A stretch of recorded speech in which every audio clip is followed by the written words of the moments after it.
Green room calm, tension thick.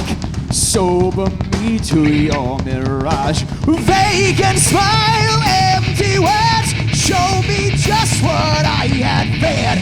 Shallow eyes, flat expression, turn sideways and you disappear like a cutout from a fashion magazine. Beauty into dimensions, left out in sacrifice to relevance and color schemes. Mannequin in a store window, separate from the world outside and falls to what's a changing world from never seeing anything. Even Concrete Prophet, the connotations of that are pretty obvious. You know, somebody who can sort of see into the future, predict the future, prophecy, if you will. The concrete part is really what's left open to interpretation, and then the two of them together. Usually when I think about it, I kind of think of it as an overall image for the band, like concrete, hard, rock, heavy, thick, dense, you know, and prophet, kind of seeing into the future, looking into the future, predicting something. So I kind of think of it as kind of like, you know, being conceited, we are the future of rock, we are the future of metal. And I you know, it sounds conceited, it sounds terrible, but I like that a lot.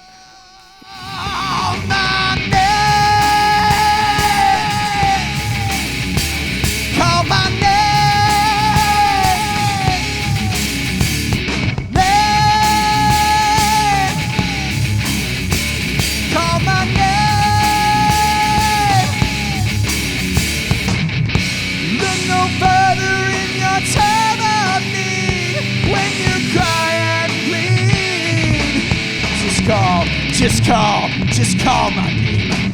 We definitely decided that we wanted to build a group that was on the foundation of progressive music.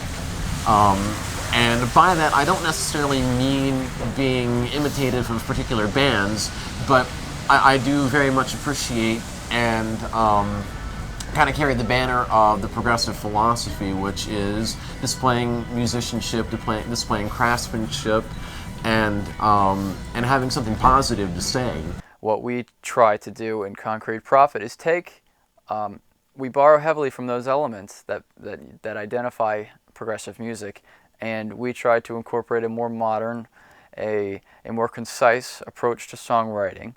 And we really feel as though the style of music and the style of songs that we are writing definitely appeals to a much broader group of people than just the specific type of niche progressive audiences out there. We are capable of writing a song that is just 15 minutes of noodly nonsense, but we don't. We aim for listenability, we aim for, the word is escaping me now, just looking to connect with people. Say, hey, these guys are really good, they write heavy music and it's really complex, but it's got a hook in it. I can listen to this. The shame of it all is that no one's gonna stop this. The shame of it all is that we all know it's right. We're content to just stand by, choking on our conscience, immortal with a weight, bearing the shame of it all. A lot of times we start kind of with an impression of what we'd want, is more of kind of a feeling or an idea, and then we kind of play with the music a little bit and just kind of to see what music we can fit around it to really kind of get that across. And then from there we kind of get an idea for what it should be about lyrically, and we kind of bounce the two things off each other, make sure the lyrics are fitting the mood of the music, and really make sure that the music we're writing is supporting lyrically what we're trying to get across. We don't bark and scream and hoot and holler, but I also don't sing about death and destruction and the end of the world and, you know, raping dragons and all that other stuff. We sing about stuff that tends to matter. At least I think it tends to matter, or it tells a good story, as in The Conquest. Right now in American culture, we are at a point where we are reevaluating our identity and where we come from. Take a look at a holiday like Columbus Day, and Columbus in textbooks from 20 years ago is vaulted as a hero, and I don't disagree or agree with this sentiment, but there are a lot of people who find the things that he's done less than heroic. So I think that that song kind of turns our focus back on our history a little bit to ask if where we come from is as idealized as what we would like to think it is. On the night's called The Conquest!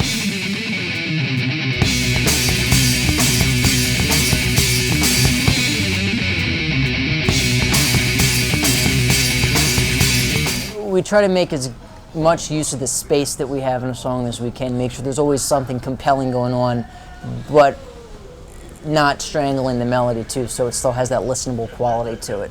You can play heavy metal all day long, but if there's no hummable tune, then what good is the music?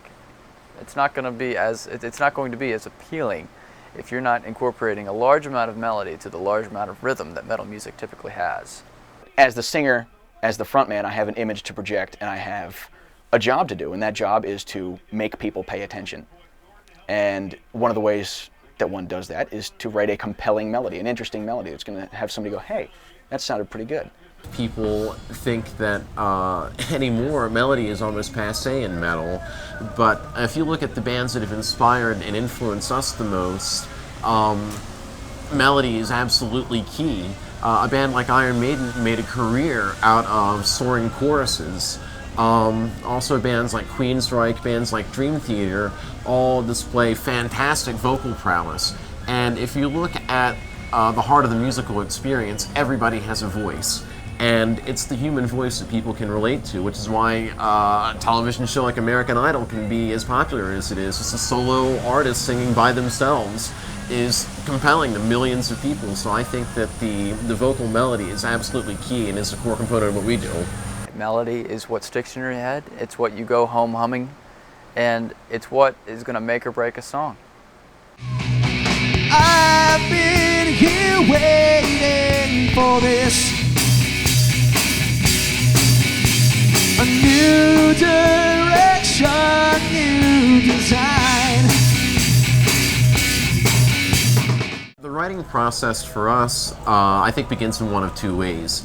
For me, it very often begins with a lyrical concept. I'll sit down and I'll type a set of lyrics, and then I'll start to try to piece together music that matches the lyrics in tone.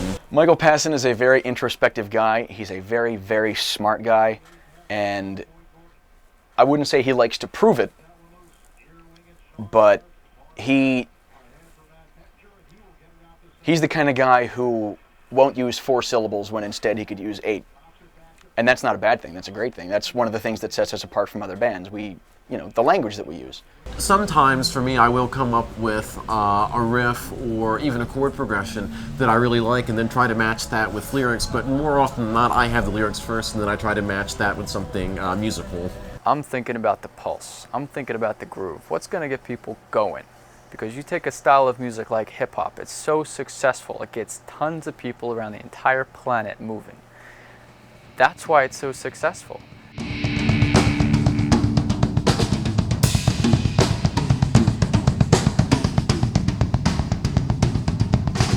Take my hand. If I can take an element from hip-hop, which is to just get up and dance and move your body, and put that into a very modern-sounding, progressive-sounding, metal-oriented song, that is very appealing.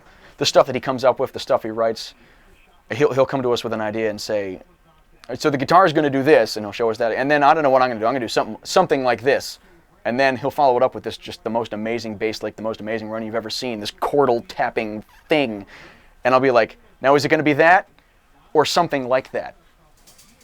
And that's my subtle way of telling him to kiss my ass.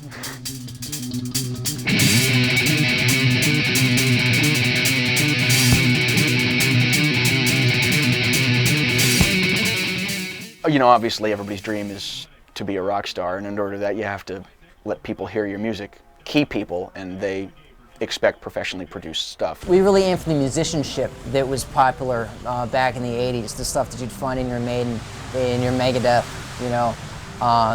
and we try to kind of bundle that together in something that's a little bit more digestible by maybe a modern audience.